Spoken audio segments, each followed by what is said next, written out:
Et il y a enfin une autre peur dont j'aimerais vous parler. Et alors celle-là, pour le coup, c'est celle qui m'a le plus surprise parce que je m'y attendais pas, je m'attendais à ce qu'elle soit très masculine et finalement je la retrouve de plus en plus chez vous. Je l'ai retrouvée récemment lors d'un dîner à Bordeaux. Donc je rencontre maintenant mes clientes et j'ai rencontré les Parisiennes d'abord. Il fallait honneur à la capitale, hein. On joue à domicile d'abord. Donc j'avais rencontré 10 Parisiennes, puis ensuite j'ai rencontré 10 Bordelaises la semaine dernière. Et il y a deux choses qui m'ont frappé. La première, c'était le nombre de verres de vin rouge qu'il y avait sur la table comparé aux Parisiennes. Et ce que j'avais remarqué aussi, c'est qu'il y avait... j'ai rencontré beaucoup de femmes qui se décrivaient évitantes, qui me disaient, moi j'ai une peur, ma plus grande peur finalement, c'est de perdre mon autonomie, c'est de perdre mon indépendance. C'est ce sentiment d'étouffement. Ça, je l'ai souvent entendu et je le vois aussi de plus en plus dans les commentaires, vous, hein, ce sentiment d'étouffement dans une relation avec un homme. La peur de perdre votre autonomie, de ne plus pouvoir faire les choses que vous voulez lorsque vous êtes dans une relation avec un homme. Et ça, c'est marrant parce que on s'imagine que c'est plutôt quelque chose de masculin, mais en fait, ça se retrouve de plus en plus chez les femmes. Parce que les femmes ont finalement vachement rattrapé les hommes sur l'indépendance. Je vous explique ce que j'entends par là. Ces derniers temps, ce qui s'est passé, c'est que ces dernières années, ces dernières décennies, les femmes ont développé une indépendance de plus en plus grande vis-à-vis des hommes. Déjà une indépendance matérielle. Voilà, les femmes font des études, les femmes travaillent. Les femmes, finalement, n'ont plus ce besoin-là chez l'homme, ce besoin matériel chez l'homme. Et il y a aussi un point très important qu'on oublie peut-être, dont on ne parle pas forcément, mais sur le plan sexuel, les femmes n'ont plus vraiment besoin des hommes. Je m'explique, ou n'ont plus vraiment besoin d'un homme en tout cas. Évidemment, je ne veux pas vous dire que vous n'avez pas besoin de sexe, hein, c'est pas le but de ce propos. Ce que je veux vous dire en revanche, c'est qu'effectivement, il y a aujourd'hui des outils qui vous permettent de jouir d'une sexualité solitaire et très épanouissante. Et vous allez me dire, ça a toujours existé, oui, mais en fait, ce qui s'est passé ces dernières années, c'est qu'il y a une démocratisation de cette jouissance solitaire. Il y a une démocratisation de l'utilisation de certains outils.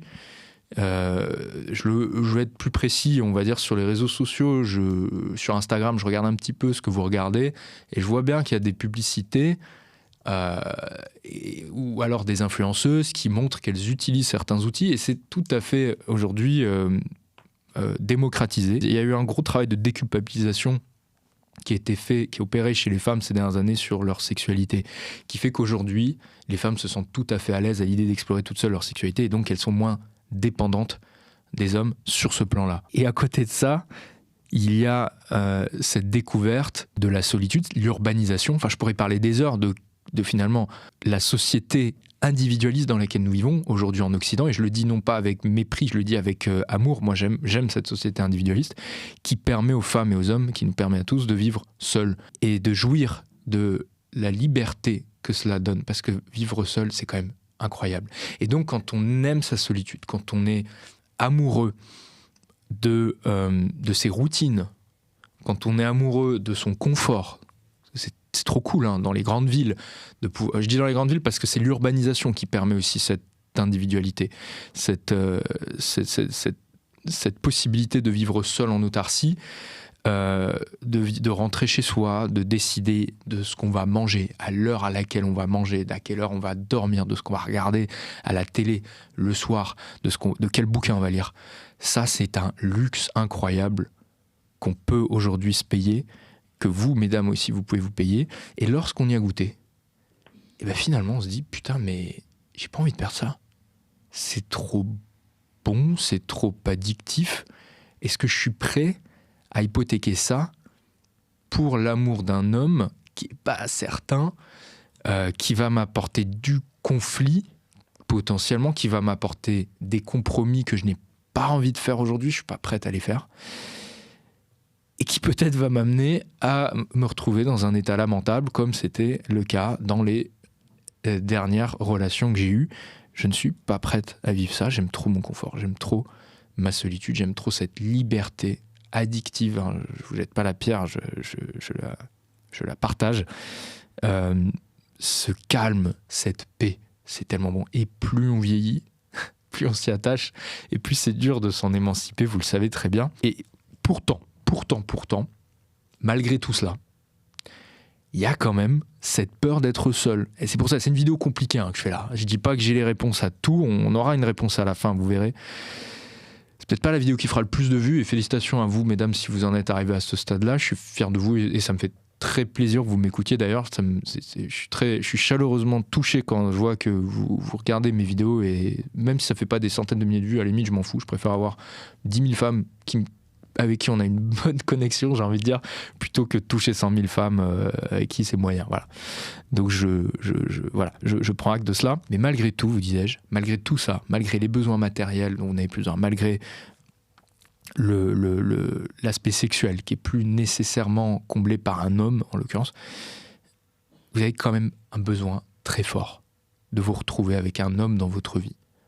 Il y a une souffrance, je le vois, et probablement, je vais vous dire, mesdames, c'est pas pour provoquer, mais je pense qu'il y a une souffrance plus forte chez les femmes que chez les hommes. Tout le monde a envie de se retrouver, on va pas se le cacher, on a tous envie, hommes comme femmes, d'avoir un partenaire qui nous aime. On est programmé pour s'attacher. Mais je pense que l'absence d'un homme dans sa vie est vécue avec beaucoup plus de souffrance que chez les hommes l'absence d'une femme. Et parce que le besoin auquel répond un homme dans la vie d'une femme, c'est un besoin de sécurité.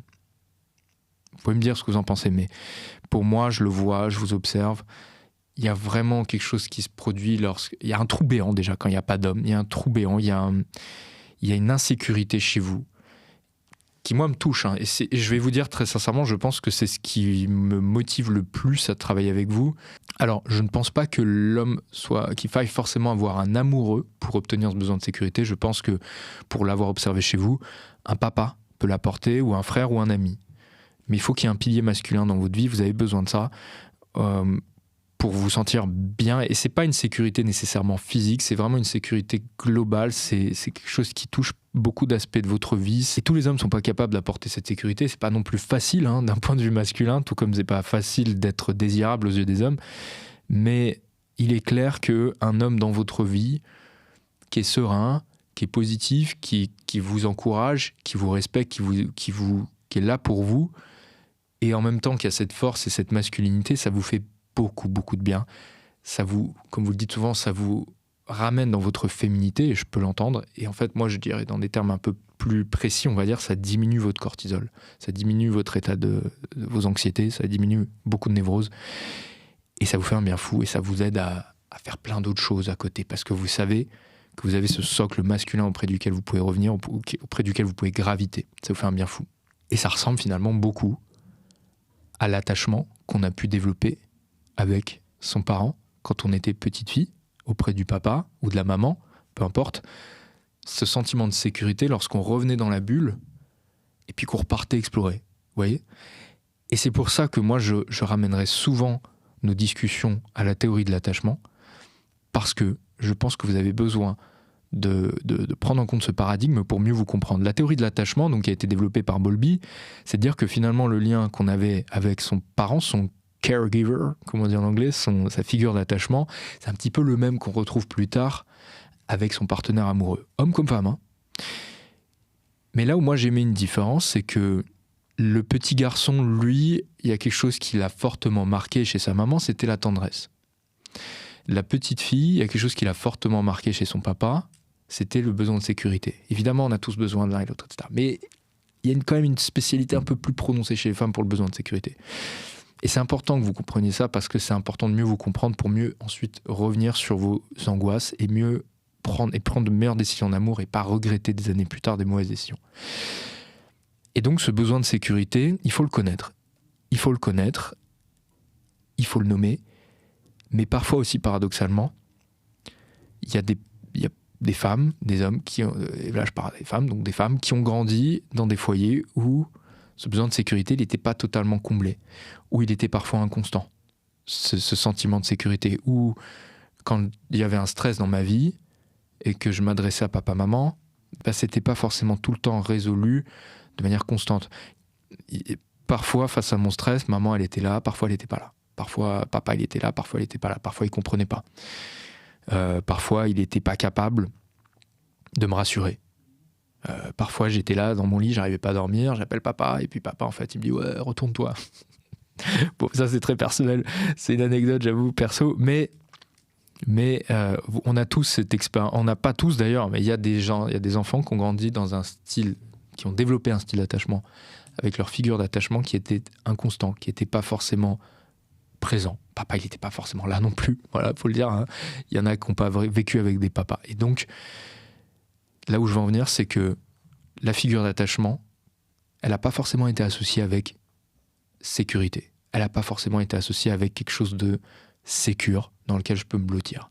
Ce qui nous amène à des styles d'attachement insécures, vous les connaissez, et parfois à des styles d'attachement ambivalents, où on a terriblement envie de se retrouver dans le confort et la sécurité des bras d'un homme masculin, ou moins masculin, peu importe, mais un homme qui nous fait sentir en sécurité, qui nous protège psychologiquement, physiquement, et d'un autre côté, en même temps, ça nous fait peur parce qu'on a peur de se faire trahir. On a peur de se montrer vulnérable, d'être déçu, de décevoir, ou d'être déçu par le mec, qu'on lui donne trop et qui finisse par se barrer.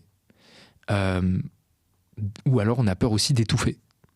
On a peur de devenir dépendante d'une personne, d'un humain qui sera peut-être pas tout le temps digne de confiance, qui peut-être d'un coup, comme ça, pourra se barrer, ou pourra changer d'avis, ou pourra nous trahir. Et donc, on est là à danser, telle une petite fée, autour d'une flamme. D'un côté, on a envie de retrouver cette chaleur auprès d'un homme, et donc on se rapproche, et puis boum, ça brûle, et puis on se recule.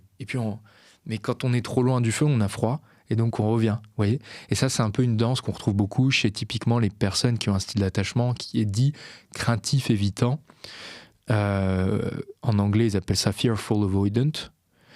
Donc c'est cette anxiété, ces angoisses finalement contradictoires entre la peur d'être seul, mais en même temps la peur d'être étouffé ou de perdre son indépendance. Et donc on se retrouve dans des relations chaotiques avec des hommes qui ne sont pas forcément bons pour nous parce qu'on avait ces peurs-là qui n'ont pas été traitées, qui n'ont pas été abordées. C'est pour ça que je vous dis, mesdames, il faut absolument qu'on s'intéresse à vos peurs. Parce que vos peurs déterminent le choix de partenaire. Et le choix de partenaire, c'est la décision la plus importante d'une vie. C'est une décision qui peut vous faire souffrir. Et quand vous venez me voir en me disant « Léo, je suis avec un homme qui se fiche de moi, qui me manque de respect, qui est évitant, qui est détaché, nonchalant, qui ne me respecte pas, etc. » Mais moi, j'ai envie de vous dire, est-ce que finalement, ces hommes évitants, vous ne les avez pas choisis au départ? Parce qu'ils vous permettaient d'être à l'aise par rapport à ces névroses. Parce que c'est bien beau d'utiliser la théorie de l'attachement pour me dire « Léo, il est évitant, c'est un style d'attachement évitant, comment on séduit un homme avec un style d'attachement évitant ?» Ok. Moi, je trouve que la théorie de l'attachement, elle est beaucoup plus pertinente pour essayer de mieux vous comprendre vous. C'est plus pertinent, je trouve, de se dire « Ok, moi, j'ai tel style d'attachement, qu'est-ce que ça en dit sur moi ? Qu'est-ce que ça en dit sur mes préférences, mes attentes, mes choix ? Est-ce que derrière, je ne vais pas prendre des décisions mauvaises qui vont me coûter sur le long terme et me faire mal et me faire souffrir parce que je n'ai pas voulu finalement travailler sur mes peurs, mieux les comprendre et oui, les vaincre tout simplement. J'aimerais que vous reteniez une chose de cette vidéo, c'est que la peur est un très mauvais maître dans la prise de décision. La peur ne doit jamais guider vos décisions. Que ce soit lorsque vous vous retrouvez face à un homme et que cet homme, vous n'êtes pas trop sûr s'il vous plaît ou pas, la peur d'être seul ne doit jamais guider la décision de rester avec ce mec. La peur du regard des autres ne doit jamais vous guider dans votre vie amoureuse. On s'en fout du regard des autres, on s'en fout de la pression sociale, les parents, qu'est-ce qu'ils vont dire au prochain repas de Noël, j'ai pas d'homme, j'ai pas de machin, les copines, elles sont toutes maquées, machin, on s'en fout. Les copines, elles avancent dans leur vie, chacun vit sa vie à son rythme, on peut pas se comparer. Comparez-vous à vous d'hier, oui, ok, mais ça sert à rien de se comparer avec les autres. On n'est pas né on n'est pas né avec le même patrimoine génétique, on n'est pas né avec les mêmes préférences, on n'a pas pris les mêmes choix de vie, enfin, c'est normal que ce soit incomparable. Donc ne vous comparez jamais, n'utilisez jamais la peur pour prendre des décisions, même la peur d'un côté d'être seul, comme la peur d'être étouffé, la peur de perdre votre indépendance. Parce que ça c'est pareil, c'est des peurs qui peuvent se régler très facilement par une bonne communication. Moi, ce que je voudrais que vous fassiez au contraire, c'est donc de ne pas décider par peur, mais de décider par amour, de vous laisser guider par l'amour. Vous aimez votre solitude, mais faites en sorte que ce ne soit pas un cache-misère pour dissimuler les peurs de vous retrouver à devoir vous exprimer vos besoins auprès d'un homme, la peur du conflit, la peur de faire des compromis, parce que chaque décision que vous prendrez, il y aura toujours un coût à payer. Aucune décision n'est gratuite. Quand vous prenez la décision de la solitude, il y a un coût à payer. Le coût à payer, c'est que parfois un peu de rumination, c'est parfois le besoin d'avoir la chaleur humaine, c'est normal. Quand vous prenez la décision du couple avec un homme, il y aura un prix à payer aussi. Il y aura le prix du compromis, il y aura le prix de certaines choses qui vous déplaisent. Il faudra l'accepter, ce prix. Dans toute décision, il y a un prix. Mais par pitié, ne prenez jamais une décision par peur. Prenez-la par amour de cet homme, par amour de votre solitude, c'est-à-dire de vos projets, et pas par peur, encore une fois, des conflits, par peur de vous faire trahir, par peur d'être abandonné. Non, parce que la vie, c'est prendre des risques. Et quoi que vous fassiez, quelque décision que vous preniez, il y aura un risque. Et il y aura un risque. Il y aura un risque. Dans toutes les décisions qu'on prend, il y a un risque. En investissement, en finance, on dit que finalement, investir, c'est risqué, mais ne pas investir, c'est encore plus risqué. La décision de ne pas prendre de décision, c'est la décision la plus risquée dans tout choix de vie. Mesdames, peut-être que vous voulez aller plus loin sur ce travail psychologique qu'on a commencé à mettre en place ensemble.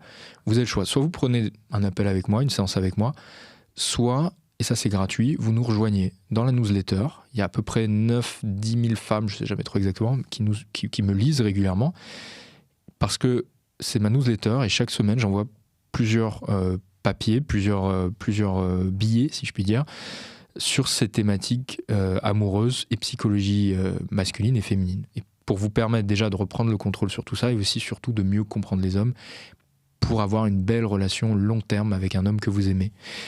Que vous soyez seul, célibataire ou que vous soyez en couple, peu importe. Ça s'adresse à toutes les femmes et c'est totalement gratuit. Et je vous mets un lien juste en dessous et profitez-en parce que chaque semaine qui passe, c'est des mails que vous ne recevez pas. Donc inscrivez-vous au moins et comme ça, vous déciderez plus tard de lire ces emails.